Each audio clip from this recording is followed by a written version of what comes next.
দেশের 10 অর্থনৈতিক অঞ্চলের পরিকল্পনা বাতিল করেছে বাংলাদেশ বিনিয়োগ উন্নয়ন কর্তৃপক্ষ। এর মধ্যে 5টি সরকারি এবং 5টি বেসরকারি অর্থনৈতিক অঞ্চল আছে। ওই 10টি অর্থনৈতিক অঞ্চল বাতিল করে নেপালের জন্য করা হবে বিশেষ অর্থনৈতিক অঞ্চল। এমন সিদ্ধান্ত নিয়েছে বেজা বেপরজা গভর্নিং বডি। রোববার 13 এপ্রিল প্রধান উপদেষ্টা ডক্টর মোহাম্মদ ইউনূসের সভাপতিত্বে তেজগাঁওয়ের প্রধান উপদেষ্টার কার্যালয়ে এ সংক্রান্ত বৈঠক অনুষ্ঠিত হয়। আপনি কি প্রবাসে গিয়ে স্বাবলম্বী হতে চান, পূর্বে বুকিংকৃত বিমানের টিকিট পরিবর্তন করতে চান, অথবা ট্যুরিস্ট ভিসার মাধ্যমে এই সুন্দর পৃথিবী ঘুরে দেখার স্বপ্ন দেখছেন? আপনার স্বপ্নকে বাস্তবায়ন করতে A to Z travels and tours আছে আপনার সাথে।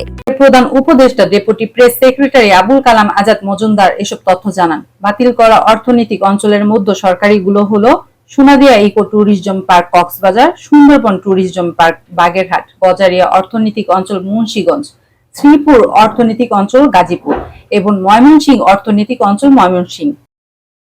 বেসরকারি অর্থনৈতিক অঞ্চলগুলো হলো বিজিএমইএ গার্মেন্টস শিল্প park Munshiganj, Chhatak economic zone Sunamganj, Famkam economic zone Bagerhat, city special economic zone Dhaka এবং সোনারগাঁও অর্থনৈতিক অঞ্চল নারায়ণগঞ্জ।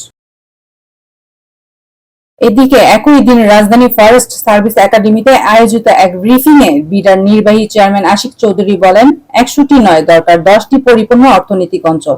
তাই কক্সবাজারের সোনাদিয়া, বাগেরহাটের সুন্দরবন ইকো পার্ক সহ 10টি অর্থনৈতিক অঞ্চল বাতিল করেছে প্রধান উপদেষ্টার নেতৃত্বে থাকা বেজা বিডার পরিচালনা পর্ষদ। Tamanna Akter Rimi, 26 TV news. 26 television, মাতৃভূমির বন্ধনে।